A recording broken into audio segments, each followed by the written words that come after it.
Hey, SongTown, welcome. I'm here with Marty Dotson. For the next 8 minutes, we are going to talk about bridges, how to bring new sounds, new ideas, and new momentum to your song through using a bridge. Let's go. Go for it, Let's man. bring it. All right. The number one, I think, is to remember that the job of the bridge is to veer off in a different direction, to take me somewhere different. Yes. And I think a lot of times people have it in their head that the job of the bridge is to sum up the song. And every now and then that can work, but more often than not, it gets boring because, you've already said that. So you're just saying things you've already said in a different way, and that's not very exciting. Yes. So the job of the bridge is to take you somewhere you haven't been in the song. Yeah, lyrically and melodically. Go somewhere to a new set of chords, to, a different feel, different groove. The whole idea is, I think, to take people away from the song for a minute musically, so that when you come back to that last chorus, it has a lot more punch. If I'm going to introduce a new chord in my song, it's more often than not, it's in the bridge. I do, my verses probably have the same chords as each other, and my chorus has some chords that, are mixing in some of those. But if I'm doing something really unique, really often it comes in the bridge. Yeah, that's where you bring in your D flat sus 69. Something like that. I don't even know how to do that. Yeah. What's That's our not next a one? thing. Trust me, that's not a thing. What we should do also, because this is important, when you sit down and you're writing, you do have to decide, do you need a bridge? And I know we come at it from slightly different ways. From a lyrical standpoint, how do you approach that to determine if you need a bridge? My first publisher always said, don't build a bridge if there's not a river to cross. So when I get to that point where we're talking about, do we need a bridge or not, I'm always challenging myself and my co-writers to just say, okay, what would a bridge do for us here? I mean, is it really something we need, or have we said everything we need to say and we need to just, do something different musically or explore in some other way something different? Because I don't ever want to put a bridge in there just to put it in there. Right. And I heard a songwriting teacher recently, someone asked, do I have to have a bridge in my song? And this person said, oh, yes, every time. Well, to me, that's nonsense. There's nothing that you have to put in your song every time. Yeah. I mean, that's just a silly rule. Yeah. We don't need rules. We We need do tools. not. Exactly. Number 3 on the list, bringing in a new sound. Okay. We can do it with production. We can do it with melody. We can do it with chords.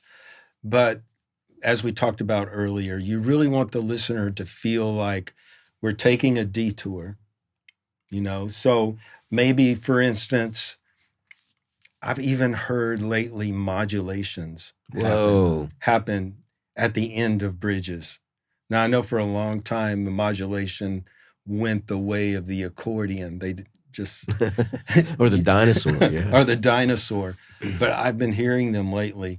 And so being able to take your song somewhere completely different in that bridge, so that when you get back to the chorus, that chorus is fresh. Because we've already heard the chorus 2 or 3 times before, so now we want to get back to it in a fresh way. So changing up your rhythm patterns. Don't come anywhere close to the vibe and the rhythm patterns that are in the rest of your song. Go somewhere completely different. With your melody range, maybe your bridge goes higher than the other parts of the song, or maybe it goes lower. Maybe it's just a chant. Anything that you can create contrast between that bridge and that last chorus is going to make it more powerful. Yeah. Next one on our list is to build tension and energy for a slam dunk last chorus. Yes. And there's 2 ways that I do that most often. One might be that I really break down the bridge section. So when it hits the bridge, all of a sudden the instrumentation drops out, and there's some emotional moment with the vocalist and something simple going on. Yeah, maybe like just acoustic guitar and vocal and a hi-hat track or percussion track. Mm-hmm. And so in essence, it sounds like the full production now is just it's just kind of focused down to this narrow intimate kind of moment. Yeah, and then out of that, you could do this huge chorus that just explodes. Right. Or you could do it the other way around. A lot of times I'll build that bridge up to where the bridge is actually the biggest moment in the song, and there's all this energy and excitement, and then things drop out. Drop chorus. And then we got a chorus that's really intimate and quiet. And even just hearing the chorus like that can put it in a different context for you. So, those are two great ways that you can create that energy for a slam dunk last chorus. Awesome. So the next thing on our list, advancing your story lyrically. You talked about if you've said everything, then there's no reason to have a bridge. But some of my favorite bridges where they would add maybe a twist in there. For instance, there was an old song called One Boy, One Girl. And so in typical country songwriting fashion, it was about this boy and girl meet, through the first and second verse, they end up getting married, one boy, one girl. And then in the bridge, they're having a baby. And at the end of the bridge, it goes twins. And it sets up that one boy, one girl. Uh-huh. So yeah, that today that might be kind of cheesy to try to pull off that because it's already been done. But that's what I mean. Like there's some new element that hits that bridge and makes you go, whoa. Unless you're the Beatles and then you can just say, woke up, fell out of bed, dragged a comb across my head. But even so, that was so different than the rest of that song, A Day in the Life by the Beatles. Like it got to the bridge and it's like, whoa, we're in a different song now. Yeah, absolutely. The next one, so number 6, and this is a classic Nashville move, but it's to borrow the pre-chorus.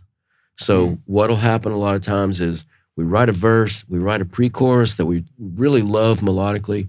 We write our chorus, we write our second verse, and we're like, okay, we don't want to bore people. We want to get back to that chorus. So in the second verse, you drop out the pre-chorus. So second verse, we take that pre away. So then we're talking about, do we need a bridge? And inevitably, somebody in the room will go, well, that pre-chorus has a great melody. Let's bring that back as a surprise right there. And that could be a great technique. Just if you want to bring back a melody that you really liked from a pre-chorus, use it as a bridge, write a new lyric, or sometimes it works to keep it the same. Yeah, I like that a lot. And anything you can do to change up the arrangement. So the next one on my list would be a pet peeve of mine. What is that, Clay? So if the title was The Most Beautiful Girl in the World, old Elvis song from many years ago, and you're in the bridge, you don't want to be using the word beautiful in the bridge. Save that sucker for your chorus. But I hear it so many times where there's a word in the title that's repeated in every chorus, and then they use the same word in the bridge. And no, you want to go somewhere different for the bridge. And I'm not saying it won't ever work. I'm sure we could find an instance where it does work. But more times than not, you want to stay away from one of those words in your title and don't hammer the same point in the bridge that you're about to re-hammer for the third time in your chorus. Right. Yeah. And same thing kind of goes with, you might not want to repeat the chorus rhythm in the bridge, or you might not want to do the same money note that you hit in the chorus in the bridge. Yeah, so by money note, we mean if there's a prominent note in the chorus that you're just hammering over and over and over in that chorus, then maybe you stay off of that money note in the bridge. Yeah. Same way you would in a verse. You want to stay off that money note in a verse as well. Yeah, absolutely. And the last one, number 8, is do what feels right for your song. Like, you always want to keep in mind that you're serving this particular song, and there's not some formula you have to go by that always has to have a bridge or never has a bridge. But you ask yourself, what does this song need? What's going to make this song the best it can be? And if that's a bridge, go for it. Tia Sillers, great writer, she wrote I Hope You Dance. she was teaching teaching a class for SongTown one time, and somebody was asking her about rhyme. It was like a real kind of off rhyme. Some people would go, well, that's not a rhyme. And she was just like, if it feels right, it is right. Yeah. And that's what music's all about. If it feels right to you, then it is right. Yeah. Unless you're not very good and you're no. Then it can feel right and be really wrong. But here's another thing I noticed when I got the chance to work with really A players. In Nashville, we call them A players. In New York, we would just call them the best studio players in New York. But when I've got a chance to start working with guys that were doing all the records as opposed to all the musicians that were doing the demos, I noticed that I could throw out an idea for the arrangement to demo guys, and there would inevitably be one guy that go, wow, that won't really work.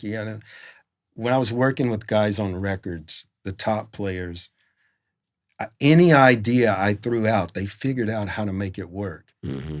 And so it showed me that there really isn't a right and wrong. The demo musicians were more concerned about, well, that's not right, or and the best guys were like, well, let's figure out how to make it work, And so I think that's kind of what we have to get to the point as a writer, that if it feels right, it is right. Yeah, absolutely. Thanks for joining us. We will see you soon. That's the camera over there. Thanks for joining us. See you soon. Cheers. Hey, thanks for watching. If you appreciate the content, hit the subscribe button and help us grow. Shout out to Sweetwater Music. It's where Marty and I get all our musical gear. Great people. We'll see you guys around town. Right on.